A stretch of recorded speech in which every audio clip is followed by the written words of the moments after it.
ఓం శ్రీ గురుభ్యో నమ. జ్ఞానానందమయం దేవం నిర్మలస్ఫటికాకృతిం ఆధారం సర్వవిద్యానాం హయగ్రీవం ఉపాస్మహే. రామకృష్ణ బోధామృతం అని రామకృష్ణ పరమహంస వారు చెప్పినటువంటి ఆ విషయాలన్నీ కూడా తర్వాత కాలంలో అవన్నీ కూడా క్రోడీకరించి ఒక పుస్తకంగా వేశారండి, రామకృష్ణ బోధామృతం అని.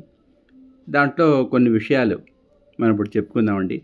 అవేంటంటే ఒక పేరాలా ఉంటాయి, అంటే చిన్న చిన్న విషయాలు చిన్న చిన్నగా చెప్పినవి చాలా చక్కగా ఉంటాయి జీవితానికి సంబంధించి. ఆయన ఏంటంటే జీవుని పరమావధి అని మొట్టమొదట ఆయన ప్రారంభం చేశారు. ఆయన చెప్పిన విషయాల్లో అదేమిటంటే ప్రకరణాల కింద ఆయన చేశారు. జీవుడి గురించి ఆయన చెప్తారనమాట. ఆ చెప్తున్న విషయాలు కొన్ని ఉన్నాయి, అవి నేను ఇప్పుడు చెప్తున్నానండి. ఆయన అంటారు, మనకి ఈ మనిషి రెండు విధాలైనటువంటి సంస్కారాలతోటి పుడతాటండి. అందులో ఒకటి ఏంటంటే ముముక్షత్వం, అంటే మోక్షం కావాలన్నటువంటి ఆ విషయం మీద ఆ విద్య, ముముక్ష విద్య. అవేంటంటే అది ఆధ్యాత్మిక విద్య కూడాను. రెండవది ఏంటంటే సంసార బంధ హేతువ విద్య అన్నారు, అంటే లౌకిక విద్య. ఆ లౌకిక విద్య ఏంటంటే కార్లు, మేడలు, ఇల్లు అవన్నీ కొనుక్కుందుకు ఉపయోగపడుతుంది. అది ఆ సంసారం నడపడానికి ఉపయోగపడేటువంటి విద్య, అది లౌకికం అలౌకికం అంటారు. అయితే ఏం చెప్తున్నారు ఆయన, మానవుని జన్మకాలమున ఇవి రెండును కూడా త్రాసునందలి సిబ్బుల వలె సరిసమానముగా నుండునని చెప్పవచ్చును ఉండునని చెప్తున్నారు ఆయన. అంటే ఏం చెప్తున్నారంటే, సిబ్బి అంటే మనం తూకం వేసినప్పుడు ఇటొక ఇది పళ్ళెలాంటి అటో పళ్ళెలాంటి ఉంటుంది. వెంటనే సంసారము ఒక సిబ్బిలో లౌకిక సుఖములను, దైవమును రెండవ సిబ్బిలో దైవ జిజ్ఞాసను పెట్టును. మనస్సు సంసారమును కోరుకొనిన అవిద్యను సిబ్బి బరువై మానవుడు లోకముల వైపు మొగ్గుతాడు. అట్లు కాక దేవుని కోరుకొనిన విద్యను సిబ్బి బరువై వారిని దేవుని వైపుకు మరల్చును. విద్యను సిబ్బి బరువై, విద్యను సిబ్బి బరువు అంటే ఆయన ఏంటంటే ఆధ్యాత్మిక విద్య అనమాట. ఇక్కడ విద్య అంటే ఆధ్యాత్మిక విద్య ఆయన చెప్పినటువంటి ఆయన ఉద్దేశంలో. తర్వాత ఆయన ఇంకోటి చెప్తున్నారు, ఒకటి తెలుసుకుంటేవా నీకు అన్నీను తెలియను, ఒకటి యాను అంకె తర్వాత సున్నాలను చేర్చినప్పుడు వానికి పదులు, వందలు, వేలు మొదలుగా కలిగినటువంటి విలువ ఏర్పడుతున్నది. కానీ ఈ ఒకటి అను సంఖ్యను చెరిపివేసితివా సున్నాలకు విలువ సున్నాయే. ఏకము వలననే అనేకములకు విలువ కలుగుతున్నది. మొదటిది ఏకత్వము, తరువాతది నానాతత్వము.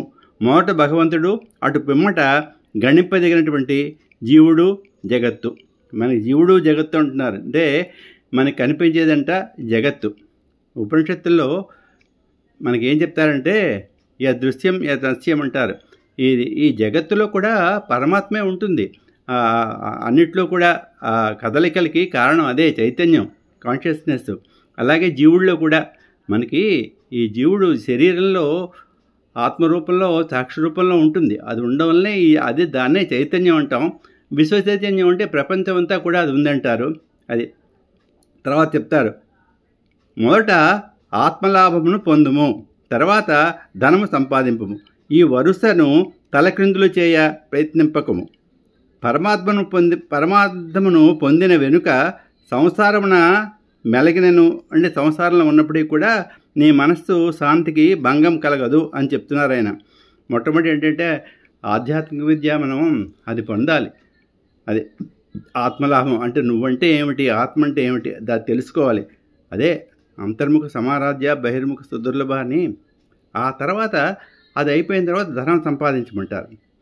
ఈ వరుసను మనం ఏంటంటే తల్లకిందులు చేయొద్దు అంటారు. అంటే మొట్టమొదట మనం ఆత్మలాభం ఎప్పుడైనా పొందామనుకోండి, ఎప్పుడైతే ఆత్మలాభం పొందుతామో ఆ ఆధ్యాత్మిక విద్య వస్తుందో మనకి వైరాగ్యం వస్తుంది. మనకి దీనికి ఏం చెప్తారంటే మొట్టమొదట అధాతో బ్రహ్మ జిజ్ఞాస అని చెప్తారు. అంటే అధాతో బ్రహ్మ జిజ్ఞాస అంటే ఈ బ్రహ్మత్వం గురించి తెలుసుకునేందుకు అర్హత అన్నమాట. వివేకం మొట్టమొదటి చెప్తారు, తర్వాత వైరాగ్యం చెప్తారు, తర్వాత షట్సంపద చెప్తారు.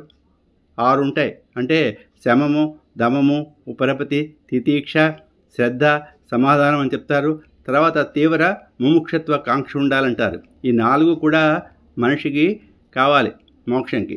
మనకి ఎప్పుడైతే ఆత్మతత్వం వైపు మనం మొగ్గు చూపుతామో తెలుస్తుందో అప్పుడు ఈ ధన సంపాదన మీద వాటి మీద కూడా మనకి కోరిక తగ్గుతుంది. బహుశా అందుకేనేమో రామకృష్ణ పరమహంసుల వారు మొట్టమొదట ఆత్మవిద్యని తెలుసుకోమన్నారు, ఆత్మలాభం పొంది తర్వాత ధనం సంపాదించమన్నారు.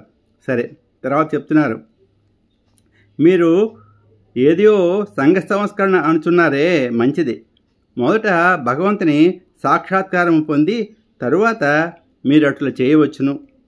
భగవంతుని పొందుటకై ఋషులు సంసారమును త్యజించిరని మదిని ఉంచుకొనుము. అంటే మన జ్ఞాపకం పెట్టుకోవాలి, ఋషులు వాళ్ళు ఈ విద్య కోసం అడవుల్లోకి వెళ్ళిపోయి తీవ్ర సాధనలు చేసిన వాళ్ళు అనమాట ఋషులు పూర్వకాలం.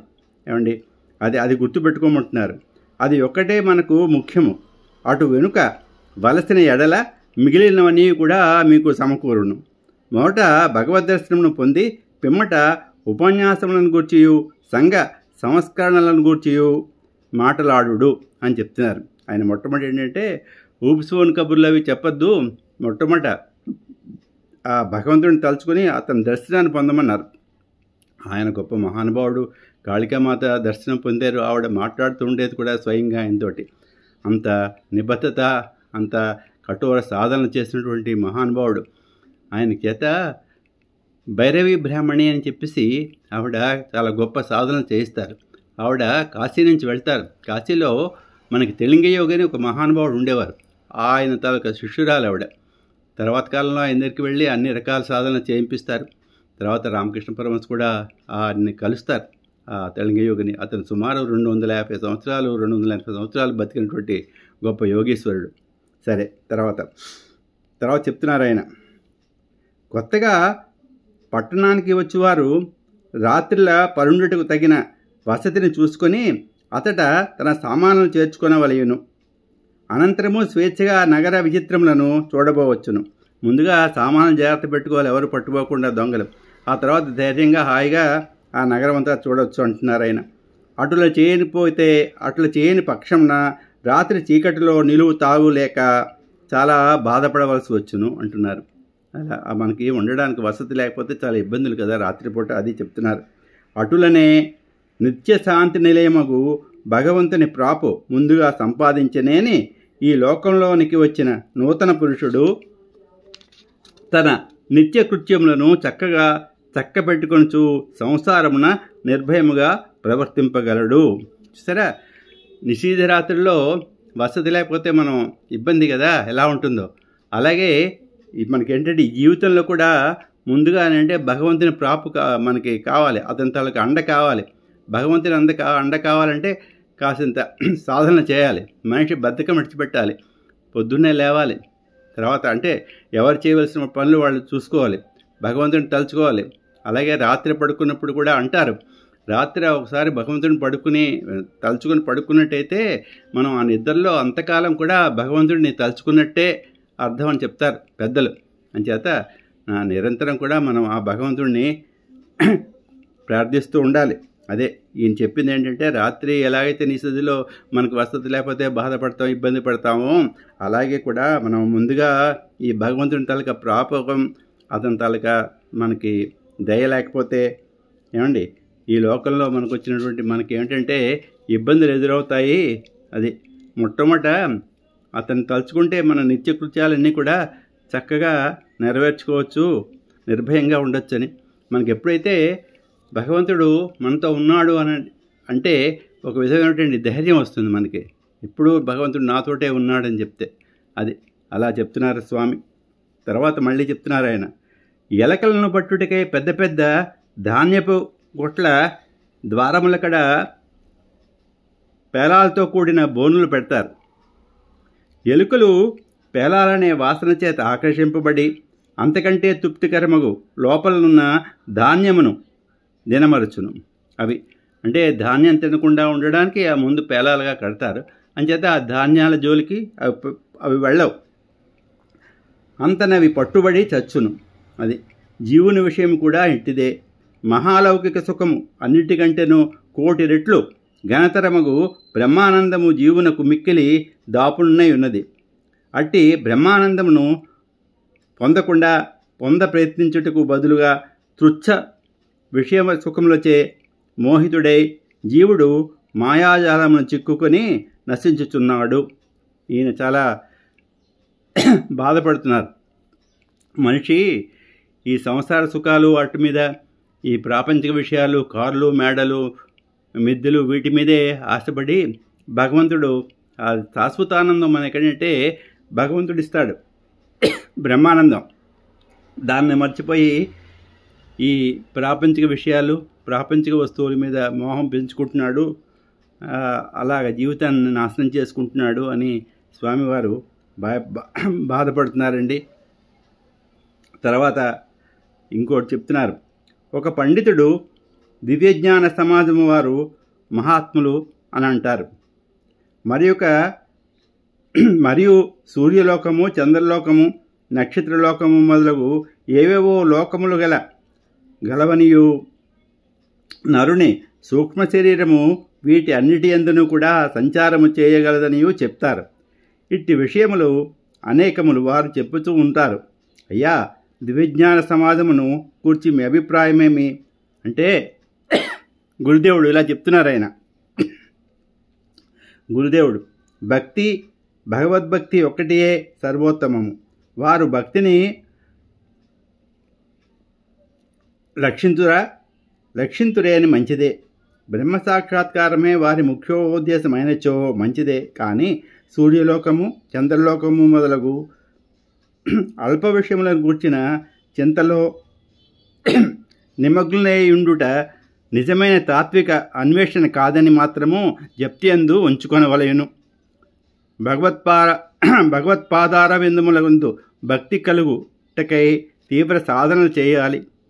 అఖండ వేదనతో భగవద్దర్శనముడికై విలపింపాలి.